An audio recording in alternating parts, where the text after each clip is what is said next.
Welcome to Bernath Auditorium and Wayne State University. I'm Hillary Ratner, Vice President for Research, and I'm filling in for Provost Ron Brown. Unfortunately, Ron could not be here this afternoon, so I have the great pleasure of introducing President Alan Gilmore.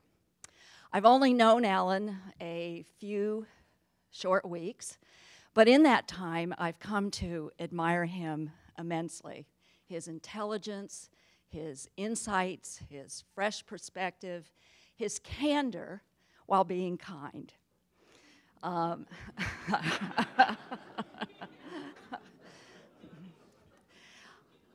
eagerly look forward to seeing what Alan will accomplish while being president of Wayne State University, and I know that he will accomplish a lot.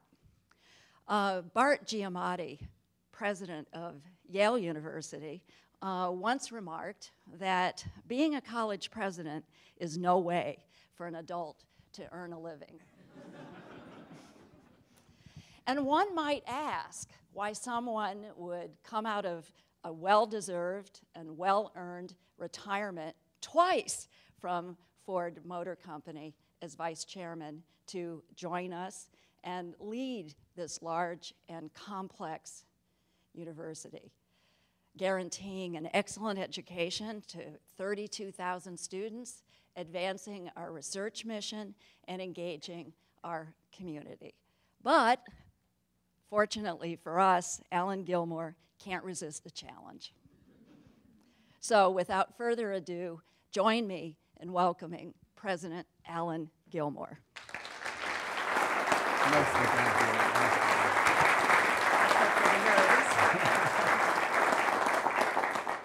Hillary, thank you very much for that introduction. I'm reminded of the old line, if my father had heard it, he would be pleased. If my mother had heard it, she would believe it. Thank you for it. Well, good afternoon, everyone. Thank you for coming. Thank you for being here. Thank you for those online. And I think I'm online for a long while, so this will be repeated over and over unless it's replaced by something better. Time will tell how that works. Before we get into the formalities, I want to mention that we have two of our Board of Governors members here today. The board, 8 people, does a lot of hard and good work on behalf of this institution. They don't get many thanks. They get a few kicks in various parts of the anatomy now and then for whatever they do or don't do. But let me introduce Eugene Dreiker.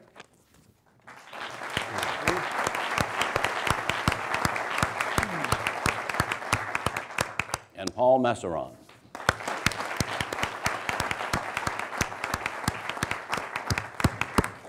Thank you both for coming. Appreciate it.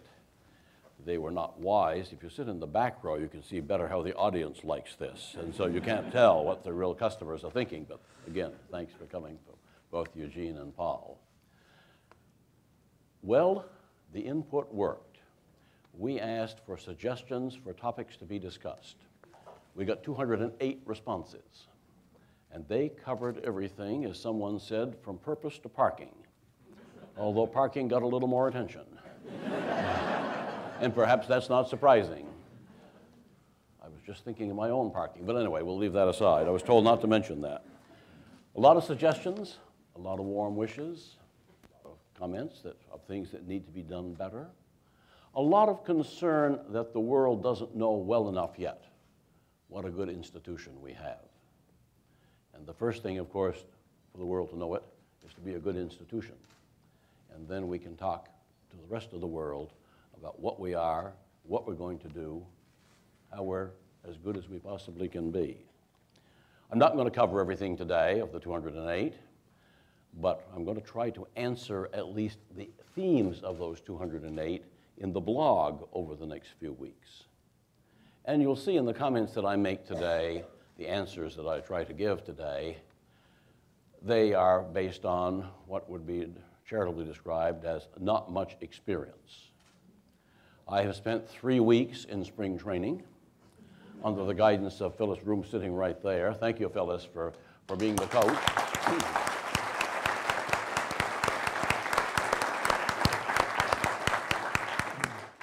I am now into my third week in the major leagues. It's different. It was a lot more fun when Phyllis had the responsibility, but we won't have to go into that. I don't have all the answers. I don't even have all the questions yet. So please forgive me if I give some answers that are somewhat superficial, because they have not been thought all the way through. And I'll continue to gather information, thoughts from all across the campus and outside people as well over the next months ahead. And I won't hit all of the points in these answers either. And so I know some people will say, well, if he doesn't mention X, it'll mean he doesn't care about X. No, that's not the case. It's the case that the time is limited. I'm still learning, and we'll proceed as we go ahead to try to learn more, and then to talk with you more about what concerns you, and more importantly, where this place can go. There's a great old phrase, good enough isn't. And I think that describes where we are at Wayne State very much. Good enough isn't good enough. Or another phrase a Ford speechwriter wrote one time, second best isn't best at all. So we'll be thinking of those themes as we proceed over the next few months. I would also point out, to use an automotive term, there is no warranty on the answers. And speaking of emails, and this is before the email time, I remember getting a letter from a customer who said about the warranty, the big print giveth, the small print taketh away. Whether that fits today, time will tell. But anyway. Now, why do we have these chairs here? Well, I followed the rule first, don't stand if you can sit. We thought we would do a Q&A approach, because I don't have any, at the end of my extensive experience, I don't have any great new vision as to where Wayne State should go. Wayne State's on a pretty good path. Maybe my first job is don't screw it up. But I think it's easier, at least it's easier for me, if we do this in Q&A format. So we've drafted an expert Qer. We'll find out about the Ayer a little later on. But we've drafted distinguished professor of music Jim Hartway to do the questioning. Jim has been around this campus for a large number of years. And I'm going to point out one other thing. He's a composer. In certain fields, they call that research. You don't have to be in high-tech science to do research in an organization like this. And we'll talk more about research, I assume, as we go along. But Jim, why don't you come on up and we'll get started.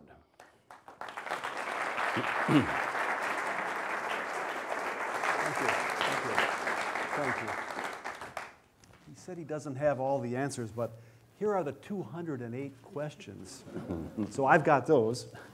And I have to congratulate Michael Wright, who compiled these and I think inserted in the questions that I'm going to ask the President the sense of compassion, the sense of intelligence, the sense of creativity, and all good things about these questions, a lot of which were negative, because that's the nature of a question and answer and to a new president. But this was a great compilation of these 208. We've got, he picked 10% that really accomplished 100% of these questions. And so with that, here we go. Go to it. Would you start with an easy one? Yes, the easiest one. Have sort of a warm-up here. The very easiest one. He's been here for 3 weeks now. I've been here for 40 years. However, we both accomplished the gray hair syndrome. But I would wonder, first impressions after 3 weeks. What are your impressions after 3 weeks of Wayne State University? We'll have the 150th anniversary of this university in 2018. And by the way, I'll announce a capital campaign right now that ties into that. We could always use more money. Institutions don't last that long unless they do a lot of things right, unless they have a set of core values that continues year after year, decade after decade, and an ability at the same time to adjust to the realities of the world. And how does those things happen? People. I'm impressed with the people here. I like the people here. I've had fun thus far. We won't take a poll of the cabinet to see whether that's a uniform view or not, but it's interesting. It's fun. As I said when I was introduced first, higher education is a great calling. It's the optimism of higher education It's the optimism of the students. We renew this place every fall. Isn't it exciting to see the new students come, the new faculty members come, new staff people as well? I think this is really a first-rate place for me to be at this time, and I'm excited about being here. Do we have problems? Yes. In fact, the only organizations I ever saw over the years that said they didn't have any problems were the ones that didn't understand what was going on. Because deep down, we all have problems. Yep, we've got them, but we're going to tackle them as best we can, solve them, and get ready for the next problems that come along. You do not come from academia, but of course many college presidents do. The question here is, speak to the difference in perspective that not coming from academia might give you as you take on this role. A quick story. My partner Eric's 2 6-year-old nephews, they're twins. When told that I was taking this job, one of them said, "Can he do that job?" And so I think if we got questions from the 6-year-olds, we probably have questions from other people as well as to whether he can do this job. Big institutions, big organizations have a lot of things in common. They have in common a purpose, if you will, a structure for carrying out that purpose, a structure of strategies, a structure of tactics, a structure of responsibilities. I think those things are all parallel, whether we're in the for-profit world or the not-for-profit world or the non-profit world. In fact, when I was chairman of Henry Ford Health System, there was a survey by the American Hospital Association asking the respondents to distinguish between not-for-profit hospitals and for-profit hospitals, to which one person wrote in, "I thought they were all for-profit." And I think that's really true in so many ways. I am not an expert in higher education. I am certainly not an expert in Wayne State, that is for sure. My higher education experience is, number one, my father's tuition, paying mine, that is, for 8 years. I was on the U of D Mercy Board for 10 years. I was chairman of the visiting committee for the business school in Ann Arbor. I've been on the presidential advisory committee under Mary Sue Coleman and before her Jim Duderstadt. I just stepped off, incidentally, and I realize this may be sort of the skunk and the whatever it is here, a for-profit education company, a public one. I was on the board of a company called Universal Technical Institute, which trains automotive technicians, located in Phoenix with 10 campuses around the country, about 17,000 students. There's a lot of discussion these days with government review as to whether the for-profit organizations do a good job or not such a good job. It is, however, in my mind, one of the things that's coming in higher education. After high school, almost everyone has to have some continuing education, whether they get certificates, whether they get diplomas, whether they get degrees, whatever they get. And so I think we'll see that. So I think there's this background that's pertinent. At the same time, I don't want to exaggerate it. And one of the great pluses is the answer to the first question, people. There are people here who do know higher education, who do know Wayne State, and they are already helping me enormously. So they are very nicely saying, when I go off on something that's erroneous, back up a little, back up a little. So I feel comfortable. Time will tell whether I should have or not. You mentioned purpose in that, it's part of that answer. So what do you see as the purpose of Wayne State University? Simply put, higher education. We should not wander away from our stated purpose, our stated mission, whatever, and go off into things we don't know much about because they look more attractive. At least in the business world, you know, the grass always looks greener. And when you go to somebody else's company, the reason you go there, the reason you buy it is they had bigger problems than you realized. And what a sad day that sometimes is. So, higher education is our purpose. Now, going beyond that, it is the duality of research and teaching. And I certainly don't think there's any separation, isn't quite the right word, any substitution. This is not research at the expense of education or teaching. It's not teaching at the expense of research. A first-rate university does both, and does both well. So we'll have that element of description as to what we should be doing as well. We are located where we're located. Excuse me, that's true of any organization. We are a place-based institution. That may change with new technology coming along, but at least for the moment, we're place-based. And so we'll be described to some extent by that, and we'll work to some extent because of that. But I think that's our purpose. Our purpose, in another way, is to have graduates who are able to lead productive and rewarding lives when they leave here. Productive in terms of it's a good idea to make a living, and rewarding in that living is a good living, but also a good citizen, a good family person, however you want to describe it. We are not a trade school. We are here to enhance the capabilities of tens of thousands of people, of students, who are here full-time, part-time, whatever time they're here. So far, there's no need to shoot the messenger, huh? Okay, good, good. Oh, the state economy. What is your outlook on the state economy, and how do you think it will affect the Wayne State budget? Well, it's interesting to listen to the candidates for governor, isn't it? Whether it's interesting or not, maybe not be the right word anyway, but we're hearing them. I think, and this is absolutely personal opinion, I've done no research except to ask myself. I think probably in financial terms, the state is about as bad as it's going to get in terms of the revenue coming in the door. Why do I say that?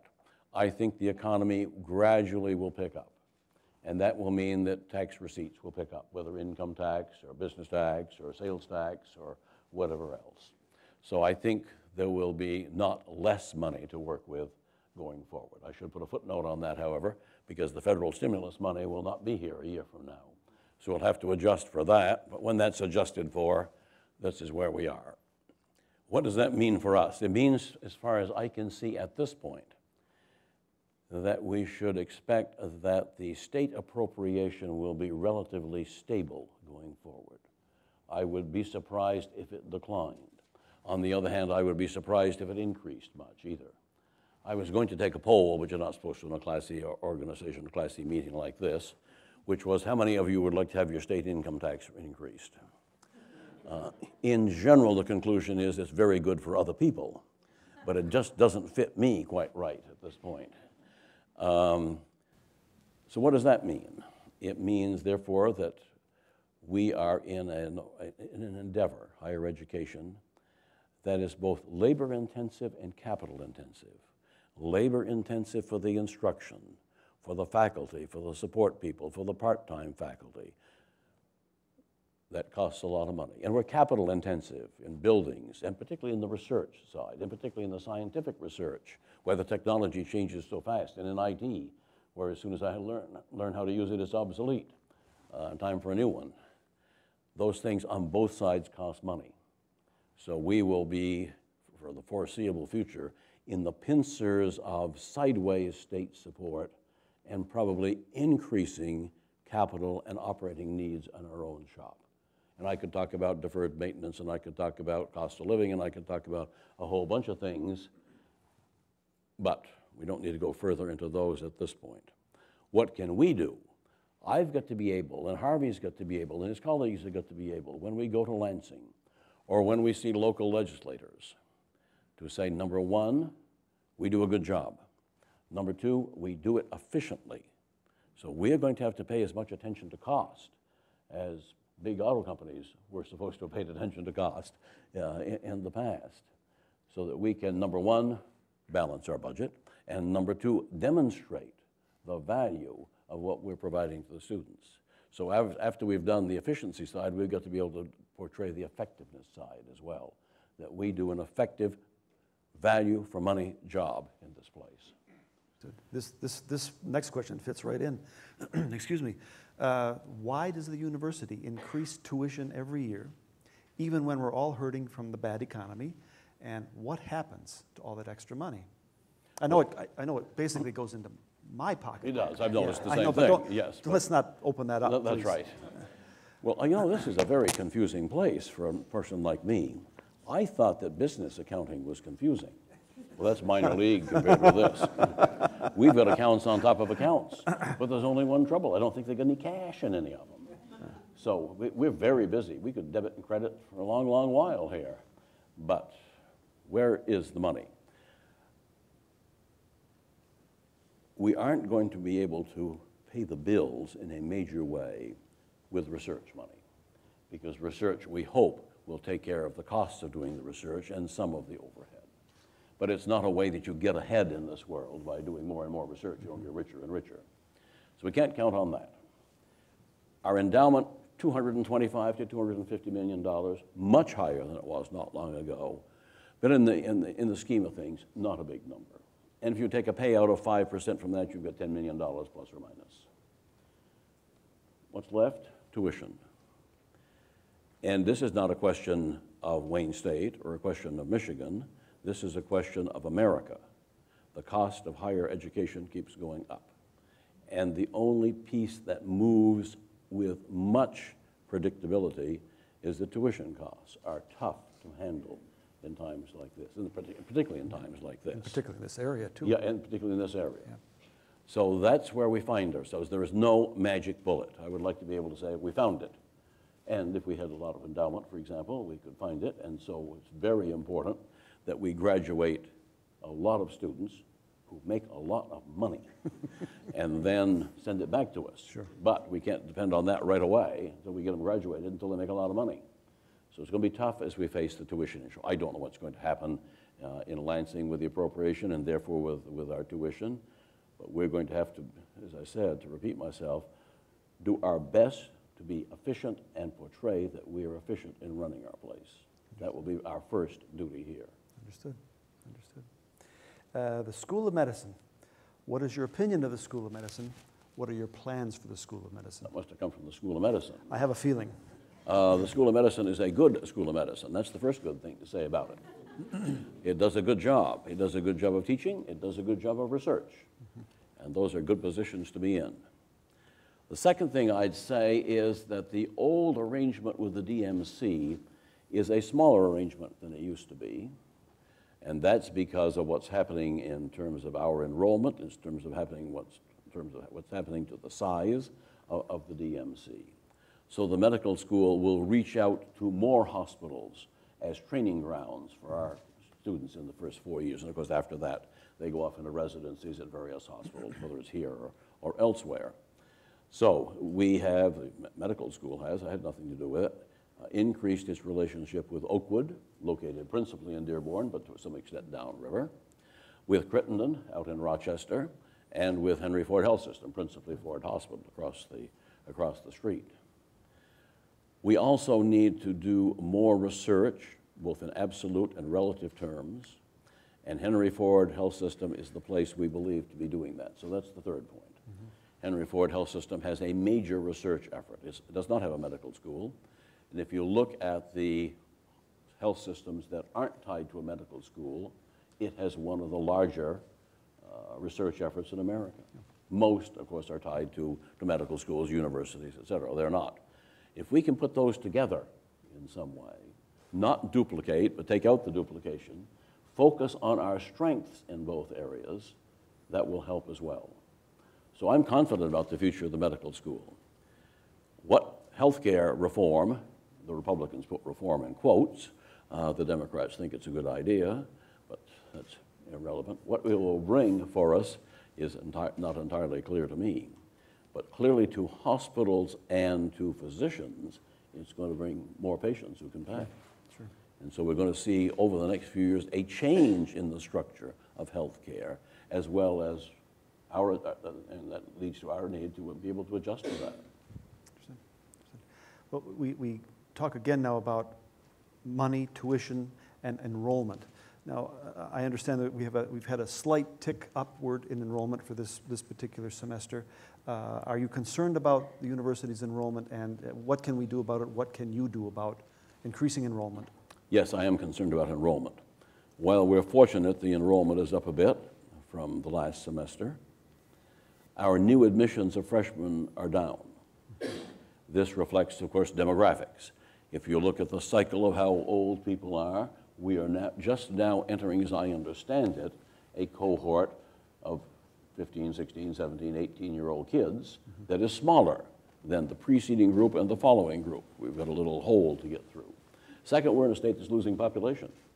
So the natural birth rate is not going to do much for us either, to put it mildly, because when the population is going down, the number obviously is negative. We're going to have to see how we can compete to get our unfair share of those people. And I love the term unfair share. Who wants to be fair in the competitive game? We want to give the impression we're fair, but we don't need to go beyond that. So we're going to have as high-powered an admissions process as we can think of. And that means working obviously with a lot of high school counselors and people like this, and with parents and families and so forth. That's one part of it. A second part is we've got to ramp up, I guess it is not ramp up our work with community colleges. Because we don't have to fill our population just from entering freshmen, but we can take transfer students. And to a limited extent, you can take transfer students from people from other universities, not just the community colleges, which are those who are sick of Eastern Michigan, could just as well come here and get a higher class education. I don't know how to put that in an ad yet, but those are the things to work on. We've got the capacity to handle more students than we have now. And so let's fill up that capacity with the kinds of students that will do good work here and will do good work after they leave. Sure. I'm just a little bit concerned by your answer. As a faculty member, teaching rather large sections and so on, and I'm sure many of the folks in the audience would agree with this, where are we going to put, let's say we increase the enrollment to 35, 40,000 students, which I think we would like to have, but classrooms are too small. We have a limited amount of faculty to handle that. So there's going to be a problem built into the solution. Any thoughts on that one? Well, one thing, and this had nothing to do with this, my predecessors did, the budget for the academic year we're just now starting adds faculty members. So that is the first good news.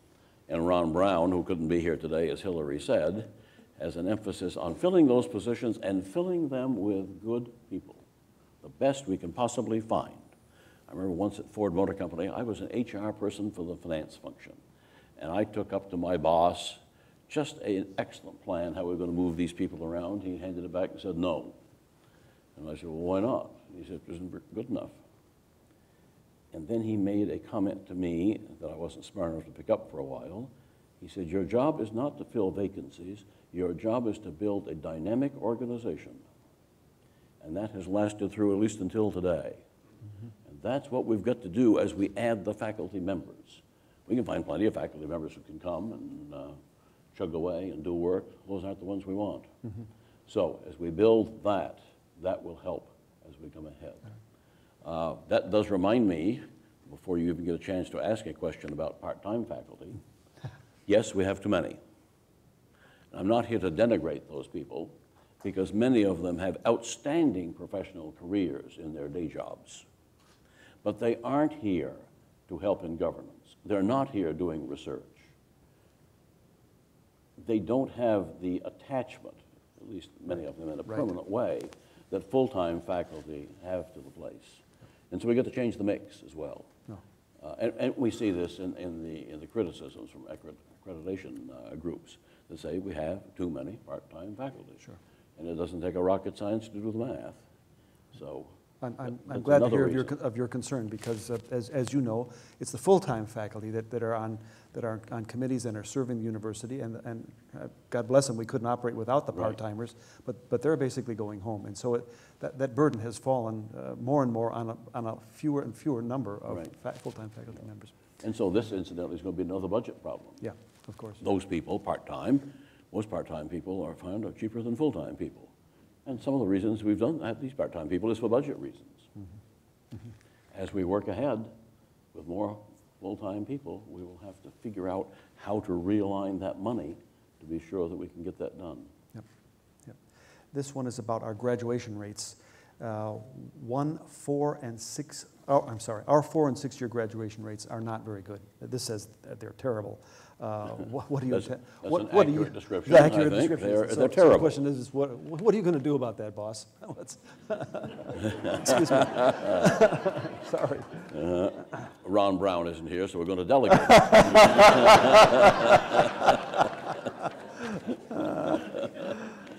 Seriously, we have delegated it to Ron. We've had the last 2 or 3 years 2 very good and very thorough studies on this. And they show the numbers that were published. The numbers that were published were right. There was no, we can't very well call up and bellyache about the numbers. So we've got a problem. The good news is that the problem was recognized some time ago. And we have a number of creative plans underway, programs underway, that are working to alleviate this problem. For example, you can take a look at learning communities. You can take a look at APEX. You can take a look at a variety of things, I can't remember the acronyms at this moment, that are doing that.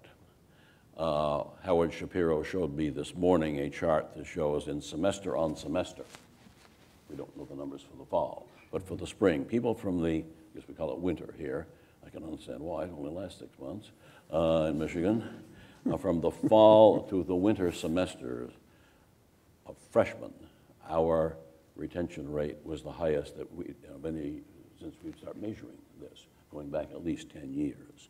So these programs are working. We have made a conscious effort to reach out to people who might not otherwise go to college. It is a terrible disservice to them if they can't make it through once we've let them in. It's not only a waste of our resources, it is, but I think of more importance to society, it's a waste of their time and a waste of their money. They should have been doing something else. These programs go a long way to offsetting that kind of issue. So Ron's group will have, by the end of this calendar year, much more to report on what we're doing and what we're going to be doing. And we're doing a very good job of measuring whether what we're doing is working or not. There's no need of just introducing a whole bunch of programs and hope they work and not checking to see whether they do or not. And so we'll have that input. We will then undertake another piece of work, according to what Ron and I are thinking anyway, which is on admission standards. Are they in sync with our academic standards once you're here? It seems to me instinctively they should be. I don't think they have been. So let's figure out whether, what needs to be done there. And my preconceived notion does not mean it's the right notion. So we want to think that through as well. But we have done, we got ourselves in a situation that is not good. It hurts our reputation. But the most important thing I can say is it was recognized some time ago. Programs were introduced. They're working. The results are getting better. Now, we won't see them published for a while because the people won't have been here for 4 years or 6 years, whatever. But of the semesters that they've completed since we started those programs, in each and every measure, we're better than we were before. We have a history of involvement with the city of Detroit, and they have a history of involvement with us, and especially with Midtown, and you know what's been going on at Techtown and so on. What actions do you plan to take to maintain community engagement? The first thing, it seems to me, is to do a very good job of what we're here doing. An institution of higher education does a first-class job. The second thing is to be sure that we do all we can to make our neighborhood as good as possible. The third part is Midtown per se. Judith Rodin, the former president of the University of Pennsylvania, was here for an event. She's now chairman or president of the Rockefeller Foundation, to describe what she did at the University of Pennsylvania in the surrounding territories. We have joined with Henry Ford Health System and with the Detroit Medical Center, because we are the 3 big institutions here, to work together to see what can be done. We're having a great deal of help, and I should say probably a great deal of leadership from foundations as well, Kresge and Hudson Weber in particular. Hudson Weber has a 15 by 15 campaign, which you may have heard about. 15,000 young professionals living in this area by the year 2015. Is it doable? I don't know, but if we don't start, it certainly won't be. And so we can see what we can do. We want people living here. We want people earning a living here. We want people playing here. And that will help the reputation of this university, as well as the reputation of the area and the reputation of the city. So we have all of those things underway. And I think, and I was involved on the outside in my earlier life, because I was involved with the New Economy Initiative, which is part of the Community Foundation, which is providing some of the money as we think about these sorts of things. It's the best thing I've seen in a long while for this particular part of our city. It would be disastrous not to have a good neighborhood, not only for us, not only for our partners, but for the DIA, the Symphony, the Historical Museum, the library, the African American Museum, the Science Center. Think of the assets we've got here within walking distance. And somehow we've got to be sure that those are protected, they're grown, and that we all benefit from them. I'd like to see those centers anchored by the Allen Gilmore Center for the Performing Arts. Oh. That's what I want to see. Oh. Thank you very much. Thank you. Well, just get in line. We'll see how the bunch comes in. Right? So far, I'm first in line. So far, I'm right here next to you. You are first in line, right. We talk about the academic excellence of Wayne State University, but not everyone sees us as being academically excellent. What would you do to increase our academic excellence standards, and maybe through admissions? And you kind of hinted on this as we are allowing people to come in. And admissions is one of the issues, and I said, well, I don't know what the correct answer there is. I think we're perhaps more uneven than we wish we were in terms of our various standings in the various schools and colleges or departments. And no one's ever going to be at the top of everything. And we hope we're not at the bottom of everything. But the way to get a better reputation, the way to move ourselves up in that league, starts with faculty. No university is better than its faculty, period, full stop. And so we need the right number, as we've talked about. We need the right caliber, as we've talked about. Then we need the right support. Some of that will be equipment and buildings and things like that, and jazzy computers. Some of that will be the people who are doing the administrative support all the way through the place. Those will be the key ingredients, as far as I'm concerned, to move us up. Yeah. Oh, I hate to ask this. Too many students have a fear of what we call, quote, getting Wayne Stated, quote. For example, it's frustrating when we turn in documents with valuable information to some office in the university and then get a phone call saying that it was never turned in. Sometimes just getting information or getting someone to answer the telephone at all can be a real issue.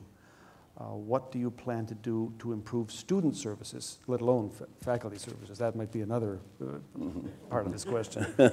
We have sometimes the same problems. Yeah. There's a book written by the former head of Honeywell called Execution. When I mentioned it to Bill Ford in conjunction with football, he wasn't sure what it meant, whether it was the execution of the game or of the players. And I think sometimes it applies here as well. Obviously, I had no personal experience with this whatsoever. All the things I ask for happen. Sometimes it's just as well to be careful what you ask for. It really does happen. But we have a bad reputation here. And apparently we've had a bad reputation for a long while. Someone said, well, why don't you do something about it? And I said, well, at least the bar is low enough. So we got that accomplished. We will not be what we wish to be as a university, as a place of higher learning, unless we do those things a lot better than we're doing them. Even education, as a not-for-profit endeavor, is competitive. And if the people who apply here and who come here don't get treated by the various support people the way they wish, they won't come here. Or if they do, they'll tell all their friends not to come here. It's a big turnoff. Yep. We have to fix this. We have to have it a matter of not only avoiding a detriment, but have it something we can be proud of. This is not, to use the phrase over again, this is not rocket science. We may well need to train our employees differently. We may well need another dose of IT in certain areas. We may need to change workload standards, who knows what. But these things just need to be done without any footnotes, excusing this or that or something like that.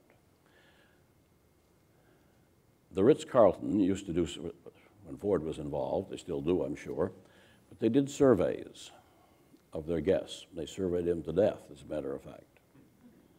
They found that if the person at the door and the person at registration did a good job, the people liked the food in the restaurant. No connection whatsoever. As the old line goes, there's only one chance to make a first impression. We aren't doing that well enough, that first impression or that continuing impression. Yeah. So Got it. we've got to do something. Do I know the specifics? No. I do know that in Ron's work on retention, there are certain pieces of that work that tie into this. Yeah. I do know we have to go beyond that as well, and he and I have talked about this, as to what we do. Yep. So, Well, not work not accomplished, work or task well recognized. got it. I guess I get an incomplete. That may be a very generous term for it too, based on some of your experiences. Yeah. Yeah. Well, now I know why I've gotten bad student evaluations of teaching, because the students are disappointed with what's happened Well, before they that's even right. go into That's true. my classroom. Yes. That's true. Yes. Yes. That's true. Yes. Okay, that's good. That's good. Okay. They didn't intend to take music. They No, in the first place. They signed up for chemistry. It ended up with you. Exactly. Exactly. Here's I think of all of the 208 questions, there was a huge percentage of these. Increases in parking rates are a recurring hardship for students who commute. What are we getting for our money is the question. What are we getting for our money? Well, I don't know. I do know from reading the comments that we've got a serious problem. And when this number of people think it's a serious problem, it's a serious problem. When I was associated with Henry Ford Health System, I was chairman of the board for 6 years there. There are term limits sometimes that are useful. One of the biggest complaints from the patients was parking, to which I snidely said, if you can't get out of the car, it's very hard to get treatment. The interesting thing about that in another sense was that the patients assumed that the MDs knew what they were doing because they had no way of measuring them. And they assumed Henry Ford hired good doctors, and they went to good medical schools and all that. But they could tell for themselves whether the parking worked, and whether the elevators worked, and whether someone smiled at the desk. This was not the highly professional stuff. This was the plain old services that we talked about before. Yep. So if we can't run a parking system, can we teach chemistry? Interesting. Isn't it? So we've got a task force underway. A consultant did a very extensive report 12, 18 months ago. And that's going to be the basis for the work that this task force will have. I understand their first meeting, I think, is next week, or certainly the week after, if it's not next week. I will urge them to proceed with more than deliberate speed. Let's get rolling on this. Because when I see the comments, everything about it's bad. The parking lot's bad, the conditions bad, the costs are bad. Right. Price is high. Yep. Price is high, and that seems to be pretty good. Yeah. Yeah. Yeah. This is an interesting back-to-back question, and this illustrates the great diversity of these questions. From the parking problem here to U.S. News and World Report ranks Wayne State in the fourth tier among colleges and universities. How do you plan to get us out of the basement? The view from the basement isn't very good, generally, is it? Yeah. Most of that comes across, the ratings coming out from retention, from ACT scores, admissions, from time to graduate, how many people graduate in X years, that's right. Retention, I guess, on the other side, things of this kind, and reputation. Next year, as we understand it, reputation will also include what the high school counselors say, not just professors and other kinds of universities and colleges. That will help probably. But beyond that, faculty, the quality of the faculty, and the number of the faculty relative to the students. That's the first thing. Second, the right course offerings. And what do I mean by the right course offerings? I'm not too sure I know. But trying to avoid, and here's a personal prejudice I haven't even laid on to anybody yet here, so I'm glad to have a chance to get it out. Having top-notch mainline courses and not allowing, if you will, and well, the faculty is going to be mad when they hear this, not allowing individual professors to narrow down the courses they teach into something very narrow because of the research interests or the teaching interests of that particular professor. And I know what happens because it happened when I was going to school.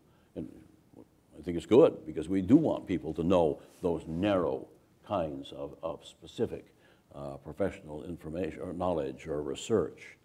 But we want to be sure that we've got terrific broad-based courses. We don't want all of the freshmen taught by teaching assistants. We want, or part-timers, or whatever. We want to be sure that we got the faculty involved. Beyond that, research plays an inordinately important part in the reputation that U.S. News and World Report or these other places. Forbes has got an example. Well, Forbes is sort of a nutty magazine in my view. But anyway, they decide they want to measure this too because it sells magazines. Sure. Put all this stuff out there and say, gee whiz, I didn't know this. So it was a lot more fun when you do it to somebody else than when it's done to you. I found that in the car business. A lot more fun to read about other people's problems than your own. Of course. So it comes right down, though, to the centrality of the mission of the place, of what this is going to be about. And how do we do a first-rate job of higher education? The rating will follow the actual, not the other way around. Let's hope so. You've hit upon a number of these, but I'll ask the question as it stands. What do you see as the major issues facing Wayne State University? Well, the short-term one is retention or graduation rates. We've talked about that a lot.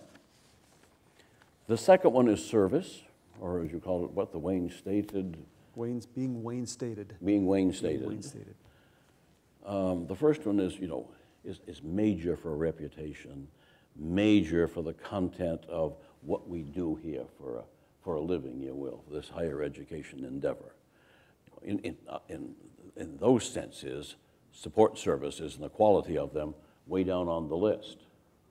But in these days, the successful organization cannot be weak on anything, or someone, some competitor, will point right in there and just poke at us. So we want it to be better anyway, but we want it to be better for a competitive reason. The third is money. It is a question of state appropriation, and Harvey and his colleagues are going to put me in the car shortly, and away I go to Lansing, because it's necessary that we've got largely a new legislature. Term limits might have gotten rid of Gilmore at Ford Hospital, but they are a very bad reason, a very bad approach in a legislature, because we decided it'd be more fun, apparently, to be governed by amateurs than professionals. And it hasn't worked terribly well. They're giving amateurs a bad name. And so we've got a lot to do on that side. We're going to have a lot to do on the fundraising side. We're going to have a lot to do well, these are the problems or the priorities. Finally, and I guess I'm putting it probably too low here, in this whole question of strengthening the faculty. And this is not instantly done, not easily done, but if we don't start, it certainly won't be easily and instantly done. Yeah. And we do have that extra budget, not much, but some, and with the kinds of standards Ron is talking about, good. Yeah. This is off the cuff. We do so many things here so well, and we have such a wonderful faculty, and we have some great dedicated students, and generally things, some things are very, very positive about Wayne State. But it seems like truly that not many people know this in the community. They think of us as the third-rate school versus Michigan or Michigan State, and this is the last, this would be my last alternative to come here. Gosh, I wish people knew more about how good we are. We have a bunch of really good, dedicated faculty, and some students that would rank across the board top notch. Any thoughts on just that sort of self-promotion, or how that might even take place? One way of doing self-promotion, which I strongly recommend against, is Major League Sports. You get a lot of attention. Some of it, ask football in Ann Arbor, you sometimes could, and I don't mean the game, I mean the coach, you could get along without. You don't really need, although the PR people will say the only thing bad, worse than bad publicity is none at all. But I don't want to test that to see if it's really accurate. So that is one thing. Do I favor that? No. A second thing, obviously, is an approach where we have a standard of consistent quality that we can talk about through marketing efforts. I remember a colleague at Ford once said the worst thing he could do as a marketing person was a terrific marketing campaign for a mediocre product. You pay the price forever of getting people in and having them disappointed. So we don't want that. But we are starting, and Michael Wright is leading the way on this, and he'll have a campaign focusing on faculty and what they're doing here within the next few weeks. And we'll have it right here on campus, but we'll have it in other places as well. Because I didn't grow up this way, and you probably didn't grow up this way either, Jim. But these days, communications are telling stories of what makes us what we are. And so we'll tell stories of the kinds of research being done in the medical center. We'll tell stories of what's being done in research that has nothing to do with the medical center, like the kinds of composing that you do in music. Incident, people keep thinking these days, research means high tech. My comment in terms of economic growth is, I don't know, I'd be happy to have Starbucks move here from Seattle. I'd be glad to have their headquarters here. It wouldn't upset me at all if it's low tech. How high tech, how coffee became a big business, a mystery to me, but glad to have it. Anyway, so we'll be doing those sorts of things, but we can't do any better in our marketing than we're doing in our actual fundamental job of research and teaching. So that, let's do more research, let's do more good research, let's get the new faculty members in, let's be sure all the old ones, not in the age, of course, like you and me, the older ones are charged up and moving. Right. Let's understand that we are going to be adjusting to the students' way of learning through technology more than they're going to adjust to us. I got an extremely good comment in there from a professor who said, I'm skittish about the various kinds of new technology learning things because you can't have them substitute for the one-on-one with faculty members and with other students for that matter. So we've got to manage this with extreme care. This is not a place to replace all the professors with machines or keyboards or screens or something of this kind. But there are going to be ways, in certain instances, where we're going to have to use those sorts of things. So it's going to be fascinating in higher education. Ben Bidwell, when he was at Chrysler in the early 80s, said, we are now modernizing and reinventing a company while open for business. Open for business during renovations. And that's where we're going to be doing in here. Not our renovations aren't wholesale. We've got plenty of strengths. But we've got to be fixing the things we need to be fixing. We've got to be capitalizing on the things we've got and open all the time and telling people about it. And telling people about it, exactly. We're down to our last three questions. We often refer to ourselves as a research university. We've kind of touched upon this. What do you see as the value of research, and how will you continue to support it? I was daydreaming about this yesterday and thought, you know, all the great universities that we all hear about, all are research universities. Yes, there are the great liberal arts colleges, no question about it. Got some of them right here in Michigan. Yeah. Albion, I'll pull out of the air, and so, some others as well, Hope, places like this. But are they in the same league of knowledge and understanding that we are? I don't think so.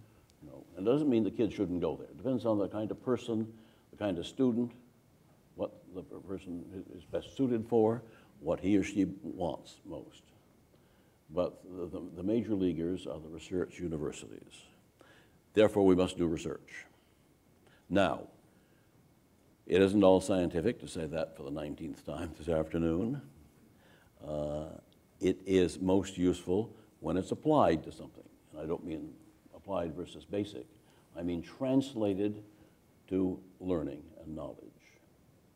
And the best kind is where the professor is kept entirely up to date in his or her field and transmits that to the student. Yes. I used to say that great research done in the basement and no one is told about it has no value at all. The researchers are in sales. They need to describe what they're doing and the value of what they're doing and how it's going to help people. So if we're going to be what we want to be, we're going to have to be a research university. But we're going to have to be a teaching university as well. And we're going to have to be a community service university as well. The great organizations can handle more than one objective at a time. We're going to have that opportunity. Yep. We've had that opportunity. Yep. But I see no substitute, nor would I look for a substitute for having just the very best research activities that we can have. Now, some professors can do better research than they can do teaching. Some can do better teaching than research. Some of us can't do either. So we won't put us on the faculty, I guess. When I was first signing my contract, I think it was Lou Lessam said, "Are you getting tenure?"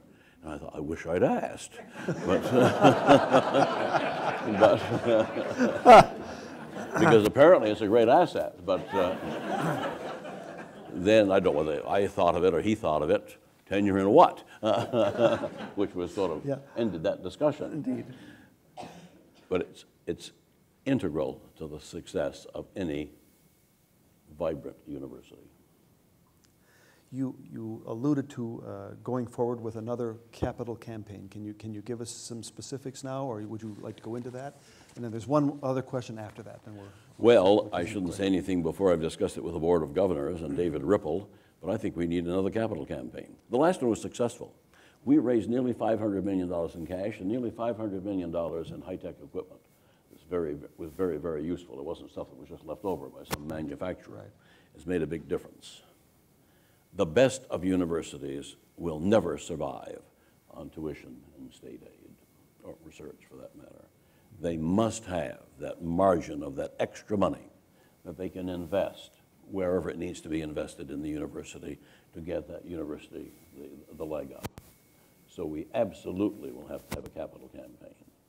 Now, it'll be news to my colleagues here, but because this is it will be the 100th anniversary in 2018, I sense tying those two things together.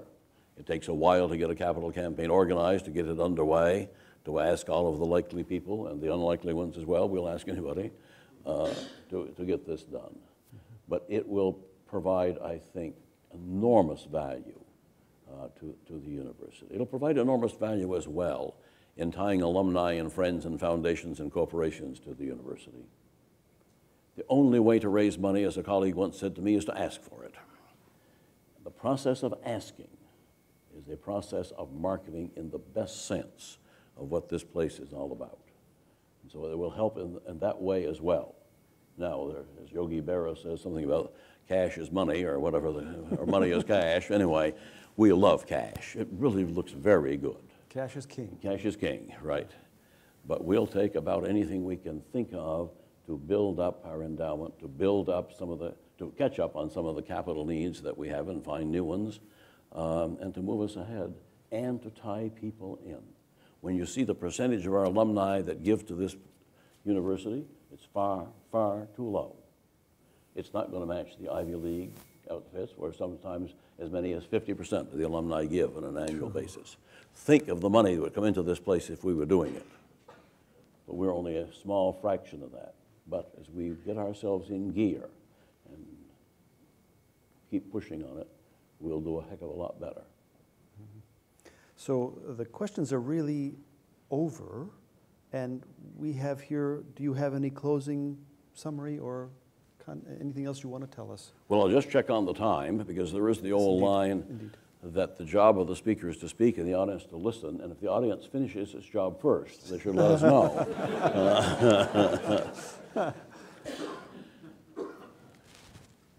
I'm delighted to be here. Much more delighted than I ever expected to be. Now, I admit, when you have no income and you add this on, it really is darn good, regardless of what it is. So I did not do a competitive analysis to see who would offer more. We have enormous assets. We have plenty of things to do to fix the place, to make it as good as possible. But I think in the questions that we've talked about, Jim, we've hit on so many of the good points. Higher education is an endeavor of optimism. It's an endeavor of dreams. Think of the people that come in here with what they bring and what they leave at the other end. I can't think of a more rewarding occupation than being a teacher. I can't either.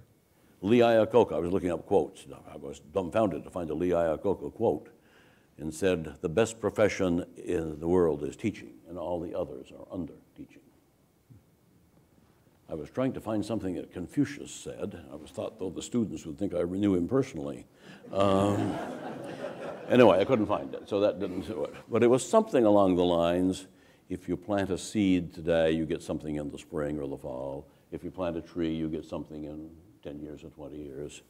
If you teach, think of the long-term consequence. Now, I realize from the teaching to the consequence sometimes is a very long time period.